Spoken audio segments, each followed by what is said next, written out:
Todo ano, milhões de brasileiros gastam fortunas para conhecer a Europa, pagam passagem, hotel, câmbio absurdo e voltam com fotos na neve, achando que viram o mundo. Enquanto isso, existem cidades no próprio Brasil que têm o mesmo clima, a mesma arquitetura, a mesma paisagem, sem cobrar em euro. E o número 1 dessa lista é uma cidade que preserva um dialeto europeu que já está extinto na própria Europa. Não é exagero, é geografia, é história e é tempo demais de Brasil sendo ignorado pelo próprio brasileiro. Apaga o Google Flights para a Europa e vem comigo. Número 10. Marechal Cândido Rondon, Paraná. Você já entrou numa cidade do interior e se perguntou se alguém trocou as placas de rua por acidente?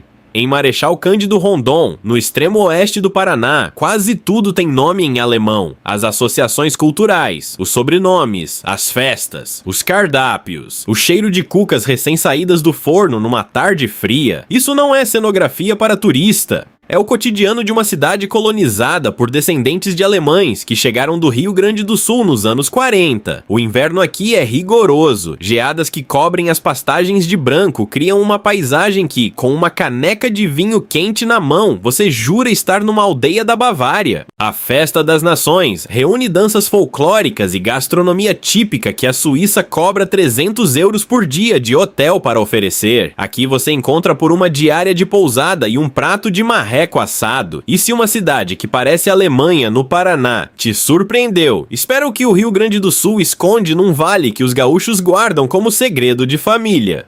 Número 9. Gramado.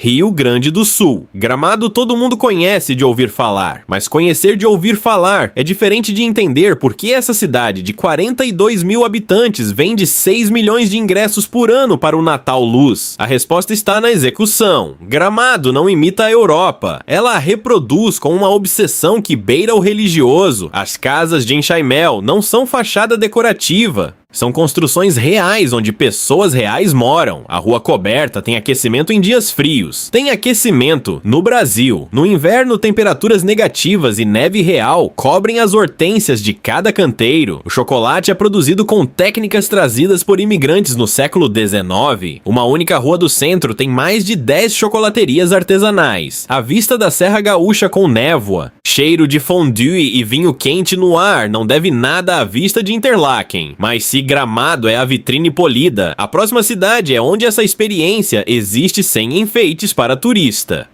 Número 8. 13 Tilhas, Santa Catarina.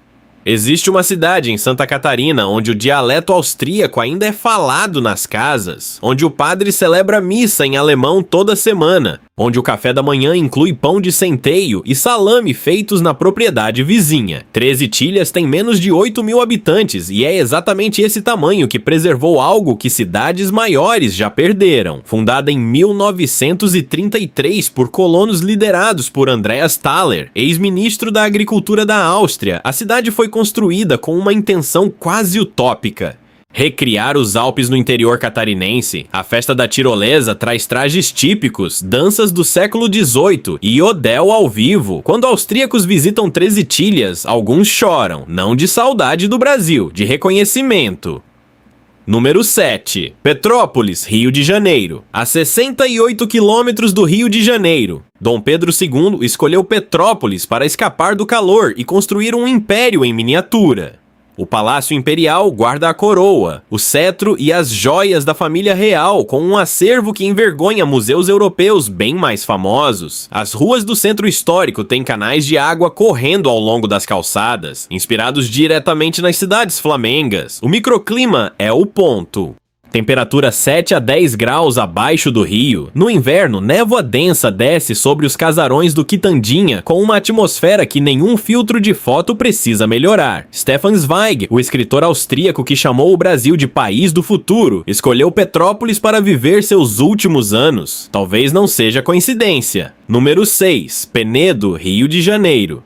Nos anos 30... imigrantes finlandeses chegaram ao Vale do Rio Itatiaia com malas, sementes e um projeto: fundar uma colônia escandinava. O resultado foi Penedo, uma das cidades mais singulares e menos faladas do Brasil. As construções em madeira escura com telhados inclinados são originais, erguidas por mãos finlandesas que transplantaram um pedaço da Escandinávia para o sul fluminense. As saunas públicas seguem o protocolo original, idêntico ao de Tampere ou Turku, só que em moeda nacional. Turistas europeus que visitam Penedo descrevem a experiência com uma única palavra: desconcertante. Bom desconcertante. Número 5. Blumenau, Santa Catarina, 16. Em outubro, durante a Oktoberfest, Blumenau recebe 700 mil pessoas em 2 semanas. A Oktoberfest original de Munique recebe 6 milhões, mas Munique tem 1,5 milhão de habitantes. Blumenau tem 370 mil. A proporção do que essa cidade entrega por tamanho é de outro nível, fundada em 1850 pelo farmacêutico Hermann Blumenau, que chegou ao Brasil com planos de arquitetura, cartografia e uma biblioteca. A cidade tem uma sequência de construções em chaimel autênticas que fazem arquitetos europeus tirarem fotos como turistas. Num fim de tarde de abril, com as fachadas refletindo no rio Itajaí-Açu e o aroma de linguiça no ar, você não precisa fechar os olhos para imaginar que está na Alemanha. Você está na versão que ficou. Número 4. Campos do Jordão, São Paulo. A cidade mais alta do Brasil acima de 2.000 metros, o maior polo de lazer de inverno do país, e o Palácio Boa Vista, projetado nos anos 30 com inspiração declarada nos castelos bávaros, com semelhança a Neuschwanstein, que faz visitantes pararem no meio do caminho para garantir que estão vendo direito. Julho aqui tem temperatura média de 9 graus. O vapor do café sobe em espiral nas manhãs. O festival de inverno, realizado desde 1970, já recebeu músicos da Filarmônica de Berlim. As hortênsias roxas florescem nas ruas alpinas em pleno inverno, sem filtro, sem enfeite, sem câmbio. Número 3. Bento Gonçalves, Rio Grande do Sul. O Vale dos Vinhedos não é comparado à Toscana porque alguém forçou uma metáfora bonita. É comparado porque a topografia é semelhante, a viticultura é artesanal e o pôr do sol sobre as videiras no outono tem a tonalidade de dourado queimado que faz turistas italianos perderem o fôlego na primeira visita. Os vinhos produzidos aqui vencem em concursos internacionais com regularidade que deixou de ser notícia. O almoço em qualquer cantina inclui macarrão caseiro, galeto, polenta frita e vinho da safra mais recente, tudo dentro de 5 quilômetros da mesa. Esse conceito que a gastronomia europeia cobra como premium, aqui é o almoço de domingo normal.